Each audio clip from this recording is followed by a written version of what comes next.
بسم اللہ الرحمن الرحیم۔ حضرت ام ہانی رضی اللہ تعالی عنہ فرماتی ہے، ایک مرتبہ حضور پاک صلی اللہ علیہ وسلم تشریف لائے تو میں نے کہا یا رسول اللہ، میں بوڑھی ہو گئی ہوں اور ضعیف ہوں، کوئی عمل ایسا بتا دیجیے کہ بیٹھے بیٹھے کرتی رہا کروں۔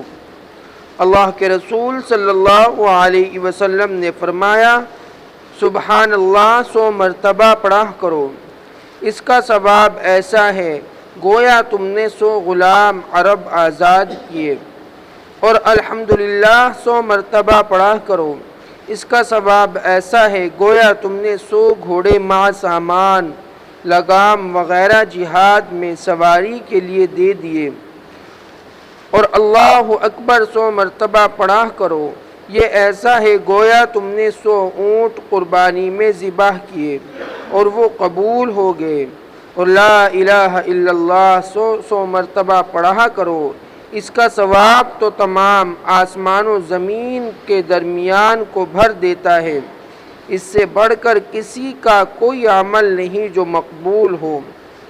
حضرت ابو رافع کی بیوی حضرت سلمہ رضی اللہ تعالی عنہ نے بھی حضور سے عرض کیا، مجھے کوئی وظیفہ مختصر سا بتا دیجیے جو زیادہ لمبا نہ ہو۔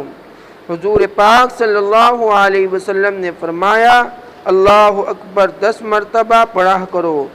اللہ جل شانہ اس کے جواب میں فرماتے ہیں کہ یہ میرے لیے ہے، پھر سبحان اللہ 10 مرتبہ کہا کرو۔ اللہ تعالیٰ پھر یہی فرماتے ہیں کہ یہ میرے لیے، پھر اللہم اغفر لی 10 مرتبہ پڑھا کرو۔ حق تعالی شانہ ارشاد فرماتے ہیں کہ ہاں میں نے مغفرت کر دی۔ 10 مرتبہ تم اللہم اغفر لی کہو، 10 مرتبہ اللہ جل شانہ فرماتے ہیں کہ میں نے مغفرت فرما دی۔ اللہ کے رسول صلی اللہ علیہ وسلم اس حدیث پاک کے اندر وظیفہ بیان فرماتے ہیں اور فرماتے ہیں کہ جو شخص اس وظیفہ کو پڑھے اس کو یہ ثواب ملتا ہے۔ حضرت ام ہانی رضی اللہ تعالی عنہ فرماتی ہیں، ایک مرتبہ اللہ کے رسول صلی اللہ علیہ وسلم تشریف لائے تو میں نے کہا یا رسول اللہ، میں کمزور ہو چکی ہوں، بوڑھی ہو چکی ہوں، زیادہ عمل کرنے کی مجھے طاقت نہیں ہے۔ اللہ کے رسول سے فرمایا، آپ مجھے کوئی ایسا عمل بتا دیجئے میں بیٹھے بیٹھے کرتی رہوں، کہ ضعف اور کمزوری کے عالم ہے، زیادہ اعمال میں کر نہیں پا رہی ہو، کوئی ایسا عمل بتائیے جو میں کرتی رہوں، جو زیادہ میرے لیے مشکل اور مشقت دینے والا نہ ہو۔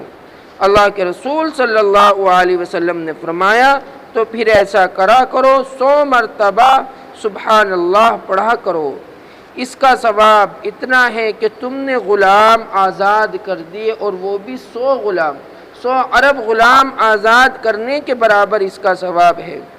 اور فرمایا 100 مرتبہ الحمدللہ بھی پڑھا کرو، اس کا ثواب ایسا ہے گویا کہ تم نے میدان جہاد میں 100 گھوڑے دے دیے۔ اور اسی طرح فرمایا 100 مرتبہ اللہ اکبر پڑھا کرو، یہ اوسا ہے گویا تم نے 100 اونٹ اللہ کی راہ میں قربان کر دیے، ذبح کر دیے، اور وہ قبول ہو گئے ہو۔ اور فرمایا تم 100 مرتبہ لا الہ الا اللہ پڑھا کرو، اس کا ثواب تو تمام آسمان زمین کو بھر دیتا ہے، یعنی لا الہ الا اللہ کا ثواب اتنا ہے، اللہ کے رسول صلی اللہ علیہ وسلم فرماتے ہیں کہ آسمان اور زمین کو تمہارے نیک اعمال میں لا الہ الا اللہ کے ثواب میں بھر دیتا ہے، اور فرماتے ہیں اس سے بڑھ کر کسی کا کوئی عمل مقبول نہیں، یعنی لا الہ الا اللہ ایک ایسا عمل ہے کہ بارگاہ الہی میں اللہ تبارک و تعالی قبول فرماتے ہیں، اور اس سے بڑھ کر کوئی عمل نہیں۔ اللہ کے رسول نے یہاں پر 4 تسبیحات کو بیان فرمایا، اور چاروں کو فرمایا کہ 100 مرتبہ پڑھو، اللہ تعالیٰ اس کا خوب ثواب دے گا۔ سبحان اللہ، الحمدللہ، اللہ اکبر، اور لا الہ الا اللہ۔ دوسری حدیث حضرت ابو رافع کی زوجہ حضرت سلمہ رضی اللہ تعالی عنہ کی، وہ بھی فرماتے ہیں وہ بھی فرماتی ہیں کہ حضور سے عرض کیا کہ مجھے کوئی وظیفہ بتائیے جو بہت مختصر ہو، زیادہ لمبا نہ ہو۔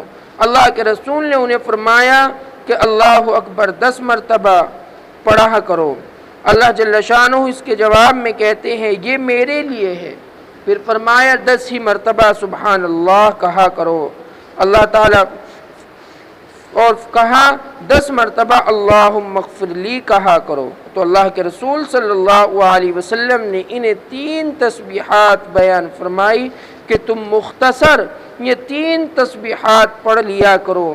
فرماتے اللہ اکبر 10 مرتبہ، سبحان اللہ 10 مرتبہ، اور پھر اللہم اغفر لی 10 مرتبہ پڑھا کرو۔ اور جب تم اللہم اغفر لی کہو گی، اللہ تعالیٰ تمہارے اس جواب میں کہے گے کہ میں نے اپنے اس بندے کی مغفرت فرما دی۔ جب تم اللہ اکبر کہتی ہو تو اللہ تبارک و تعالیٰ تمہارے جواب میں کہے گے یہ میرے لیے ہے۔ اور 10 ہی مرتبہ جب سبحان اللہ کہوگی تو اللہ تعالیٰ یہی فرماتے ہیں کہ یہ بھی میرے لیے ہے۔ تو یہ مختصر سی تسبیحات ہے جو اللہ کے رسول صلی اللہ علیہ وسلم نے بیان فرمائے ان لوگوں کے لیے جو زیادہ مشقت والے اعمال نہیں کر سکتے۔ انہیں چاہیے کہ یہ تسبیحات پڑھیں تاکہ اللہ تبارک و تعالیٰ کے یہاں ان کی نیکیوں میں اضافہ ہو۔ اللہ تعالیٰ مجھے اور آپ کو عمل کرنے والا بنائے۔